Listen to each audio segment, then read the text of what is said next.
American people also elected Donald Trump to be the president of the United States in the 2016 election, and there's one party that can't seem to get over it.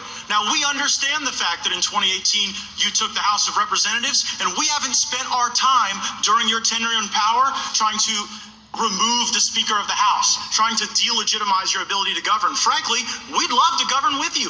We'd love to pass USMCA. We'd love to put out a helping hand to our seniors and lower prescription drug prices. It's the will of the people you ignore when you continue down this terrible road of impeachment. Professor Gerhardt, you gave money to Barack Obama, right?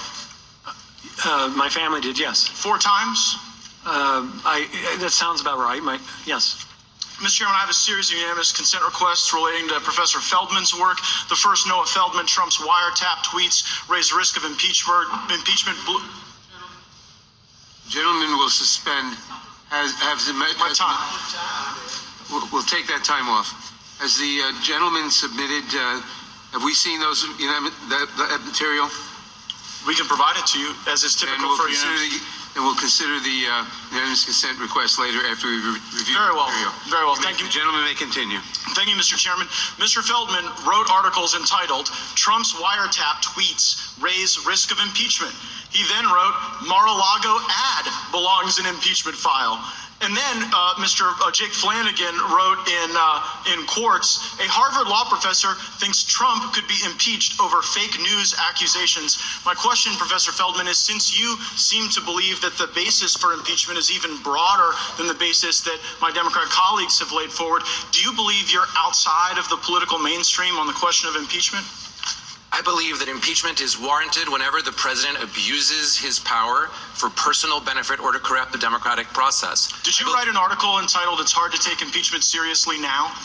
Yes, I did write that article. And in that article, did you write, hold on, I'm limited on time, sir. I wrote did you write, since the 2018 midterm election, House Democrats have made it painfully clear that discussing impeachment is primarily or even exclusively a tool to weaken President Trump's chances in 2020. Did you write those words? Until this call on July 25th, I was an impeachment skeptic.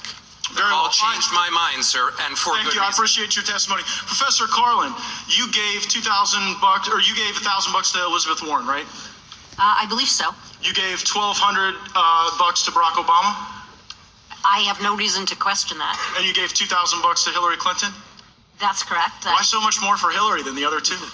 Because I've been giving a lot of money to charity recently because of all of the poor people in the United States. Well, those aren't the only folks you've been given to. Now, have you ever been on a podcast called Versus Trump?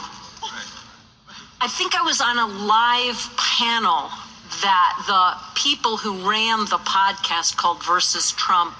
On that, do you remember saying the following? Liberals tend to cluster more. Conservatives, especially very conservative people, tend to spread out more. Perhaps because they don't even want to be around themselves. Did you say that? Yes, I did. Do you understand how that reflects contempt on people who are conservative? No, what I was talking about there was the natural tendency, if you put the quote in context, the natural tendency of a compactness requirement to favor a party whose voters are more spread out. Well, and I do not have contempt hold on. for Again, I'm conservatives. very limited on time, Professor. And so I just have to say, when you talk about how liberals want to be around each other and cluster, and conservatives don't want to be around each other, and so they have to spread out, it makes people, you may not see this from, like the ivory towers of your law school, but it makes actual people in this country When feel the like, president excuse calls me, you don't get to interrupt me on this time. Now, let me also suggest that when you invoke the president's son's name here, when you try to make a little joke out of referencing Barron Trump, that does not lend credibility to your argument. It makes you look mean. It makes you look like you're attacking someone's family, the minor child of the President of the United States. So let's see if we can get into the facts.